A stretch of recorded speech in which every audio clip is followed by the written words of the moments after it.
प्राचीन समय की बात है। एक समुद्र के किनारे एक गुरु अपना आश्रम बनाकर रहा करते थे। हजारों शिष्य उनसे ज्ञान ग्रहण करने के लिए दूर दूर से उनके पास आकर रहते थे। गुरु का ज्ञान देने का तरीका भी बड़ा ही अनूठा था। शुरुआत में वो अपने शिष्यों को उपदेशों के माध्यम से ज्ञान देते थे। उसके बाद वो अपने शिष्यों को उस ज्ञान का अनुसरण करने के लिए कहते थे, उस ज्ञान को अपने व्यवहारिक जीवन में उतारने को कहते थे। एक बार उस आश्रम में एक सम्राट अपने बेटे को लेकर पहुंचा। उस सम्राट ने उस गुरु से प्रार्थना की कि आप मेरे बेटे को अपने आश्रम में रहने दें और अपने तरीके से उसे ज्ञान दें। उसे इस आश्रम में बिल्कुल भी ऐसा नहीं लगना चाहिए कि वो किसी सम्राट का बेटा है। उसे बिल्कुल साधारण शिष्यों की तरह ही ज्ञान देने की कृपा करें। गुरु ने मुस्कुराते हुए कहा कि सम्राट ज्ञान इसी तरीके से लिया जा सकता है।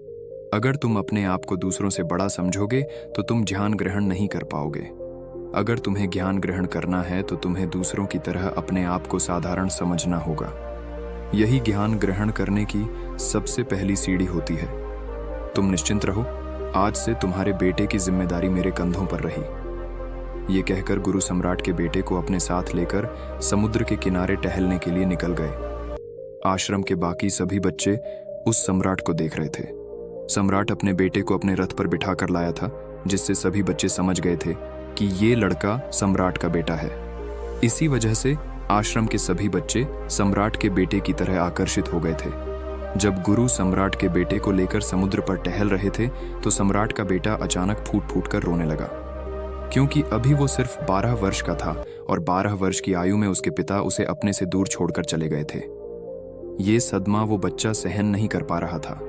वो नहीं समझ पा रहा था कि उसके पिता उसकी भलाई के लिए उसे उस गुरु के पास छोड़कर गए हैं। उसे रोते हुए देखकर गुरु ने कहा कि बेटा, मैं तुम्हें चुप नहीं करूंगा। हो सकता है कि आज मैं तुम्हारे आंसू पोंछ दूं, लेकिन कल तुम फिर अपने आप को अकेला पाओगे। याद रखना, जीवन में इंसान अकेला आता है और अकेला ही जाता है।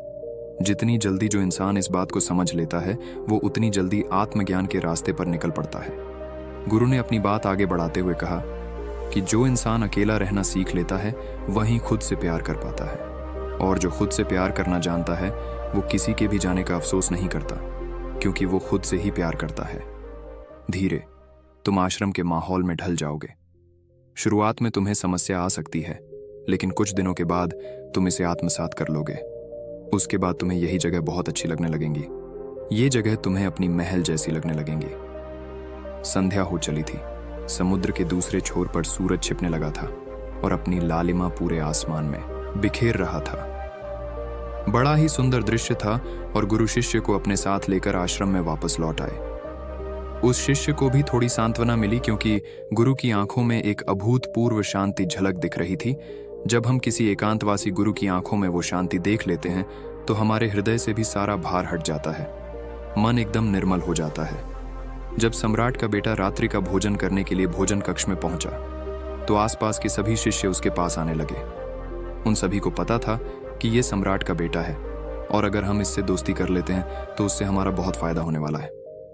यही सोचकर आश्रम के ज्यादातर ने उसे घेर लिया था। बस कुछ बच्चे जो अकेले रहने का महत्व समझते थे, जो दिखावे में विश्वास नहीं करते थे, वो उस सम्राट के बेटे के पास जाने की अपना पूरा ध्यान खाने पर लगा रहे थे और एकांत में बैठकर अपना भोजन कर रहे थे। कुछ दिनों के बाद सम्राट के बेटे की आश्रम के ज्यादातर बच्चों के साथ दोस्ती हो गई। अब वो आश्रम में उन बच्चों के साथ घूमता, उन्हीं के साथ अपना ज्यादातर समय बिताता। आखिरकार सम्राट का बेटा था, सुख सुविधाओं में पला बड़ा था। आसपास बहुत से दास और दासियां होते थे। आसपास अपने मित्रों से घिरे होना, वही दिनचर्या उसने इस आश्रम में भी अपना ली थी। ऐसा नहीं था कि गुरु को ये सब पता नहीं था, पर गुरु उसे अलग तरीके से ज्ञान देना चाहते थे। बच्चों को ज्ञान आप उपदेश देकर नहीं दे सकते, उन्हें साक्षात्कार कराना पड़ता है। उसके बाद उन्हें वो बात समझ आती है जो आप समझाना चाहते हैं। गुरु को ये बात पता थी कि अगर मैं इसे बोलकर बताऊंगा तो ये कभी समझ नहीं पाएगा। मुझे ऐसे दिखाना पड़ेगा, इसे एहसास कराना पड़ेगा कि अकेले रहने से ही तुम अपनी शक्तियों को जान पाओगे। ये सीख देने के लिए गुरु एक दिन उस शिष्य को अपने साथ एक पहाड़ की चोटी पर ले गए। पहाड़ी पर पहुंचकर गुरु ने उसे शिष्य से कहा कि अब तुम्हारा ज्ञान पूरा हो चुका है, बस एक आखिरी रात तुम्हें यहाँ पर बितानी होगी। उसके बाद अगले दिन शाम को मैं तुम्हारे राजमहल में तुमको पहुंचा दूंगा। वो बच्चा तो ये सुनकर बहुत खुश हो गया कि अब मैं वापस अपने राजमहल चला जाऊंगा। फिर से मेरे दास और दासियां, सारी भोग की वस्तु ये मेरे पास होंगी। उस शिष्य ने गुरु से पूछा कि गुरुजी, मुझे आज रात आप यहाँ पहाड़ी पर क्यों छोड़ रहे हैं? आखिर मुझे कौन सा आखिरी ज्ञान यहाँ से मिलेगा? गुरु ने मुस्कुराते हुए कहा कि यहाँ पर चट्टान के पीछे तुम्हें छिप कर बैठना होगा। यहाँ पर रोज रात को एक बाज जाता है। तुम्हें उस बाज को देखना है, बड़ी गौर से देखना है, हर गतिविधि देखनी है। और उस बाज को देखने के बाद अगले दिन अगर तुम उस बाज की खूबियां मुझे बता पाए तो मैं तुम्हें तुम्हारे राजमहल भी वापस दूंगा। और हाँ, सुबह आने से पहले एक बात पर और ध्यान देना है। एक चरवाहा यहाँ पर अपनी भेड़ों को चराने के लिए आता है। तुम्हें उन भेड़ों की गतिविधियां भी देखनी है। याद रखना, बाज की गतिविधि रात को और भेड़ों की गतिविधि सुबह। अगर तुम दोनों की गतिविधि ध्यान से देखकर मुझे बता पाए तो तुम इस आश्रम से हमेशा के लिए आजाद हो जाओगे। तुम्हारा ज्ञान पूरा हो जाएगा। मैं तुम्हारे पिता को कह दूंगा कि ये बच्चा हमारे आश्रम का सबसे ज्ञानी बच्चा है। ये कहकर गुरु अपने आश्रम में वापस लौट आए और वो बच्चा वहीं पर उस चट्टान के पीछे खड़ा हुआ उस बाज का इंतजार करने लगा। काफी वक्त बीत जाने के बाद वहां पर एक बाज अपने बच्चों के साथ पहुंचा। सम्राट के बेटे ने पूरी रात उस बाज की गतिविधि बड़े ही ध्यानपूर्वक देखी और सुबह होने के बाद जब चरवाहा पर अपनी भेड़ों को लेकर पहुंचा तो उसने एक अभूतपूर्व दृश्य देखा। उसने देखा कि वो बाज भेड़ की एक मेमने को अपने पंजों में दबाकर आसमान में उड़ गया। उसने उस भेड़ के बच्चे का शिकार कर लिया था। ये सारा दृश्य देखकर वो बच्चा आश्रम में वापस अपने गुरु पास पहुंचा। इससे पहले कि गुरु उससे कुछ के पूछते, उसने गुरु को प्रणाम करते हुए कहा कि गुरुदेव, आप आश्रम के सभी बच्चों को यहाँ पर बुला लीजिए। मैं सब लोगों को बताना चाहता हूँ कि मैंने क्या देखा। जब आश्रम के सभी बच्चे वहां पर पहुंच गए तो उस सम्राट के बेटे ने कहना शुरू किया कि मैंने अपने जीवन में बहुत से पक्षियों को देखा है, लेकिन बाज उन सभी पक्षियों में से सबसे अद्भुत और सबसे अलग होता है। उदाहरण के लिए, एक तोता हम सभी ने देखा है। तोता बोलता तो बहुत है लेकिन कभी ऊंचा नहीं उड़ पाता। लेकिन एक बाज जो कि हर समय शांत रहता है, वो आकाश को भी छू सकता है। उसमें आकाश को लेने का सामर्थ्य होता है। जब भी एक बात अपने शिकार को निश्चित कर लेता है तो वो उसी शिकार पर अपनी नजरें गड़ाए रहता है, चाहे वो कितनी भी ऊंचाई पर क्यों ना हो, चाहे कितना भी बड़ा तूफान क्यों ना जाए, लेकिन उसकी नजर हमेशा अपने लक्ष्य पर स्थिर रहती है। आज सुबह जिस बाज को मैंने देखा, उसने हर भेड़ को अपना शिकार नहीं बनाया, बल्कि उस भेड़ के झुंड में से उसने उस भेड़ के मेमने को अपना शिकार बनाया। उस बाज की तरह हमें भी अपना ध्यान अपने एक ही लक्ष्य पर स्थिर रखना चाहिए। चाहे कितनी भी अड़चनें क्यों ना आए, हमें अपना लक्ष्य स्पष्ट दिखाई देना चाहिए। अलग अलग लक्ष्यों में अपनी ऊर्जा बर्बाद करने की बजाय हमें किसी एक लक्ष्य पर पूरी एकाग्रता के साथ ध्यान देना चाहिए। तीसरी बात जो मैंने उस बाज से सीखी और जो हम सभी को सीखनी चाहिए, वो ये है कि बाज कभी भी दूसरे पक्षी के साथ नहीं उड़ता। वो हमेशा आकाश में अकेला उड़ता है। इससे हमें ये सीख लेनी चाहिए कि हमें कभी भी छोटी सोच वाले लोगों के साथ नहीं रहना चाहिए। आखिरकार हम भी वही बन जाते हैं जिनके साथ हम रहते हैं। इसीलिए या तो बड़ी सोच वालों के साथ रहो या फिर अकेले रहो, क्योंकि जब हम अकेले रहते हैं तभी हम खुद की ताकत और खुद की कमजोरियों को जान पाते हैं। कमजोरियों को जानकर उनको दूर कर सकते हैं और अपनी ताकत को जानकर उसका सही इस्तेमाल कर सकते हैं। लेकिन वो तभी संभव होगा जब हम अकेले रहना सीखेंगे।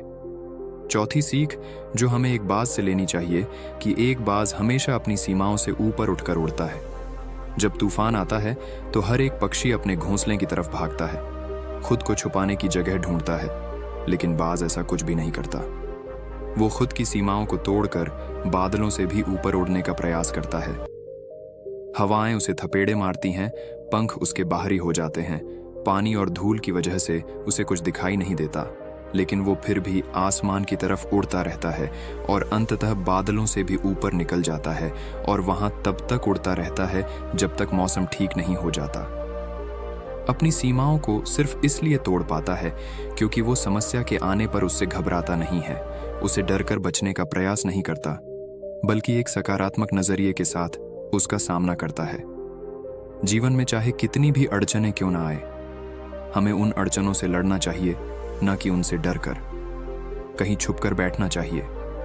बहादुर तो वो लोग होते हैं जो तूफानों से टकरा जाते हैं, कायर तो अपने घर में, अपने घोंसले में अपनी जगह ढूंढकर बैठ जाते हैं। पांचवी बात जो हम एक बात से सीखनी चाहिए कि बाज कभी भी अपने घोंसले में घास के कोमल तिनके नहीं रखता। जो तिनके एक कोमल होते जाते हैं वो उन्हें निकालकर फेंकता रहता है। उसी तरह चाहे कितनी भी आरामदायक जिंदगी आपको मिली हो, लेकिन उस आराम से ऊपर उठकर अपने आलस्य को तोड़कर जीवन में मेहनत करते रहना चाहिए। जीवन में पसीना बहाना चाहिए, शारीरिक मेहनत करनी चाहिए। अपने घोंसले से कोमल तिनके उठाकर फेंक दो और आज ही अपने आलस्य को तोड़कर निकल पड़ो। हर दिन अपने आप को चुनौतियां दो, हर दिन मुश्किलों से लड़ो, क्योंकि वही मुश्किलें तुम्हें मजबूत बनाएंगी। जंगल के राजा शेर को भी झुंड बनाकर शिकार करते हुए देखा जा सकता है, लेकिन बाज हमेशा अकेला शिकार करता है, क्योंकि वो जानता है कि भीड़ हौसला तो देती है मगर साहस छीन लेती है। आदमी को हमेशा अकेले ही आगे बढ़ना होता है। यही कारण होता है कि वो जल, थल और नभ सभी जगहों पर अपने शिकार का परचम लहरा सकता है। बाज की उम्र लगभग 70 साल की होती है, लेकिन 40 साल में ही उसका शरीर बूढ़ा हो जाता है। नाखून उसके पैरों में ढंसने लगते हैं, पंख उसके शरीर में चिपक जाते हैं, उसकी चोंच मुड़ जाती है, उसका शरीर भारी हो जाता है। ऐसी स्थिति में शिकार करना तो क्या, उड़ने की भी हालत नहीं रहती उसकी। ऐसे में उसके पास सिर्फ 2 विकल्प होते हैं। पहला, या तो वह खुद की इस अवस्था को स्वीकार कर ले और भूखा प्यासा मर जाए, या किसी दूसरे जानवर का शिकार बन जाए। और दूसरा विकल्प ये होता है कि वो 6 महीने एक बहुत ही दर्दनाक प्रक्रिया से गुजरे और खुद को फिर से पहले जैसा मजबूत बना ले। लेकिन बाज तो बाज है, वो दूसरा विकल्प चुनता है। इसके लिए वो खुद को एक बहुत ही ऊंचे पहाड़ पर ले जाता है, जहां वो पहले अपनी सोच से अपने सारे पंख खींच खींच कर उखाड़ देता है और फिर चट्टान पर पैर मार मार कर अपने पंजे तोड़ देता है। उसके बाद उसी चट्टान पर अपनी चोंच को पटक पटक कर तोड़ देता है और इस लहूलुहान अवस्था में खुद को दूसरे जानवरों से छुपाता फिरता है। अगले 6 महीने तक वो इसी दर्दनाक प्रक्रिया से गुजरता है और इंतजार करता है नए चोंच, नए पंख और नए पंचों का। तब फिर वो अपनी नई जिंदगी शुरू करता है और निकल पड़ता है अपने शिकार पर और अगले 30 सालों तक फिर से राज करता है। इसीलिए समय आने पर हमें भी अपनी पुरानी आदतों को छोड़ना पड़ता है और कुछ नया सीखना पड़ता है। समय के साथ बदलना पड़ता है, अपने आप को तैयार करना पड़ता है, वरना हमारा भी शिकार हो सकता है, हम भी पीछे रह सकते हैं। इसके बाद सम्राट के बेटे ने भेड़ों की विशेषता बताते हुए कहा कि भेड़ हमेशा झुंड में चलती है। उन्हें झुंड में एक साथ चलने से हिम्मत मिलती है, लेकिन जैसे ही उन पर शिकार होता है वैसे ही वो भीड़ तितर बितर हो जाती है और उस पूरी भीड़ में से एक भी भेड़ अपने साथी की मदद करने के लिए वापस नहीं लौटती। इससे हमें ये सीख मिलती है कि हमारे साथ कितने भी लोग खड़े हों, किसी पर भी यकीन नहीं करना। यकीन करना तो खुद पर करना, क्योंकि बुरा समय आने पर वो भीड़ कब तितर बितर हो जाएगी आपको पता ही नहीं चलेगा। गुरु को प्रणाम करते हुए सम्राट के बेटे ने अपने गुरु से कहा कि गुरुदेव, अगर मुझसे कोई सीख रह गई हो तो कृपया करके आप बताने की कृपा करें। गुरु ने सभी बच्चों को संबोधित करते हुए कहा कि ये सभी बातें जो अभी इस बच्चे ने बताई है सब सही है, लेकिन ये सारी खूबियां आप लोगों में तभी पैदा हो पाएगी जब आप अकेले रहने का अभ्यास करेंगे। आपने देखा होगा कि बाज कभी भी किसी दूसरे पक्षी के साथ नहीं रहता, ना ही किसी के साथ अपनी जोड़ी बनाता। वो आसमान में अकेला उड़ता है और अकेला उड़ने की वजह से वो अपनी ताकत और अपनी कमजोरियों को जान पाता है।